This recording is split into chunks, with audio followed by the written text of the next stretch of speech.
แขวงผู้สรีเผยแพร่สำเร็จของประชุมใหญ่ผู้แทนพระสงฆ์ทั่วประเทศสมัยที่9ตอนเช้าวันที่15พฤษภาคม2026ที่ห้องประชุมชั้น5สำนักงานปกครองแขวงได้เผยแพร่ผลสำเร็จของประชุมใหญ่ผู้แทนพระสงฆ์ทั่วประเทศสมัยที่9ของศูนย์กลางองค์การพุทธศาสนาสัมพันธ์แห่งสปป.ลาวโดยพระอาจารย์ศรีทนไสยวงศ์สอนรองประธานศูนย์กลางองค์การพุทธศาสนาสัมพันธ์แห่งสปป.ลาวมีพระอาจารย์ดวงจันทร์วงศ์ภาษีประธานองค์การพุทธศาสนาสัมพันธ์แขวงเป็นเกียรติเข้าร่วมมีทานพลใสอ้นสากรรมการประจำพระแขวงรองประธานคณะกรรมการปกครองแขวงผู้ชี้นำเวียกงานเศรษฐกิจคันแขวงมีบรรดาศูนย์กลางองค์การพุทธศาสนาสัมพันธ์แห่งสปป.ลาวศูนย์กลางแนวเราสร้างชาติสำนักงานนายกรัฐมนตรี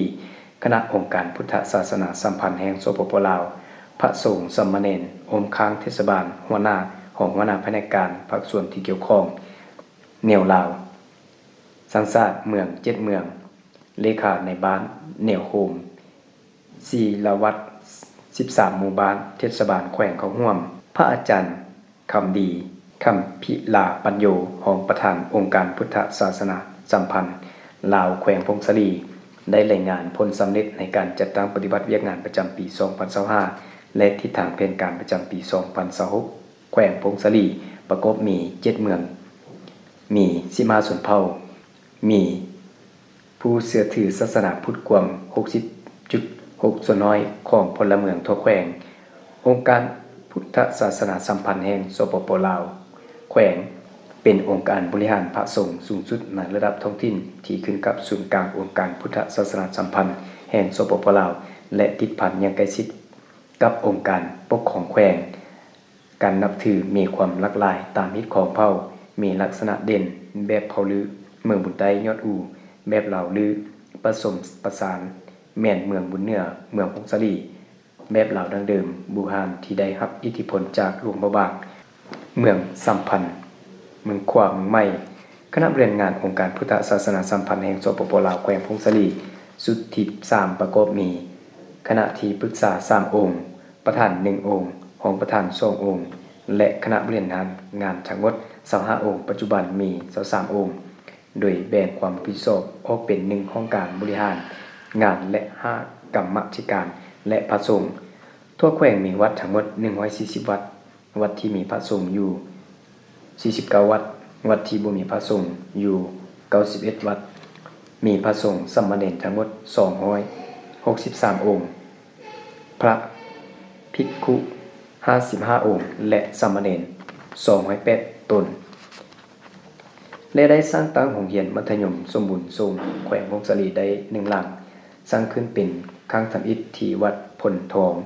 บ้านพลโฮมเมืองบุญเหนือแขวงพงศลีและมาฮอดปัจจุบันสถิติการศึกษาในโซเชียล2025-56มีนักเรียนสงฆ์58ตนและ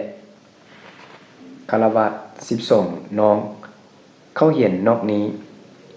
ยังมีนักเรียนสงฆ์ที่ไปเรียนร่วมกับสายสามัญศึกษาอีก140ตนมีบุคลากรครูอาจารย์ทั้งหมด22องค์การก่อสร้างนำพาอกตนญาติโยมบูรณะปฏิบัติสังขรณ์วัดวาอารามกุฏิวิหารถนนหนทางรวมมูลค่าการก่อสร้างทั่วแขวงประมาณ24ตึกกี้จากนั้นพระอาจารย์คณะบริหารงานประจำการศูนย์กลางองค์การพุทธศาสนาสัมพันธ์แห่งสปป.ลาวได้ผ่านคำสั่งของประธานศูนย์กลางองค์การพุทธศาสนาสัมพันธ์ลาวว่าด้วยการเผยแพร่ผลสำเร็จของประชุมใหญ่ผู้แทนพระสงฆ์ทั่วประเทศสมัยที่9พร้อมทางรายงานวิสัยทัศน์ทิศทางเป็นการเรียกงานจุดซุ่มและแผนพัฒนาขององค์การพุทธศาสนาสัมพันธ์แห่งสปป.ลาวตึงอีกการประชุมดังกล่าวจัดขึ้นในวันที่23ธันวาคม2025ที่หอประชุมแห่งชาตินครหลวงเวียงจันทน์คณะผู้แทนพระสงฆ์และแขกเชิญทั้งหมด 1,123 องค์เพศหญิง350ฐานในนี้ผู้แทนสมบูรณ์จำนวน330องค์กองประชุมใหญ่ได้ค้นคว้าอย่างลึกซึ้งและได้รับรองเอาอย่างเป็นเอกภาพต่อบทรายงานผลสำเร็จกันเคลื่อนไหวเวียกงานตลอดระยะ5ปีรับรองเอาทิศทางเป็นการเวียกงานจุดซุ่มและแผนพัฒนาองค์การ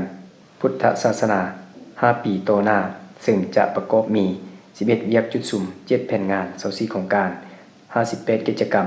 รับฟังการประกอบคำเห็นของบรรดากระทรวงองค์การประกอบมี3ภาคส่วนคือกระทรวงวัฒนธรรมและการท่องเที่ยวห้องว่าการสำนักงานนายกรัฐมนตรีศูนย์กลางแนวสร้างชาติได้ค้นคว้าและเป็นเอกภาพสูงรับรองเอาคณะบริหารงานศูนย์กลางองค์การพุทธศาสนาสัมพันธ์แห่งสปปลาวสมัยที่9จำนวน99องค์ได้รับของคณะกรรมการบริหารงานประจำการจำนวน26องค์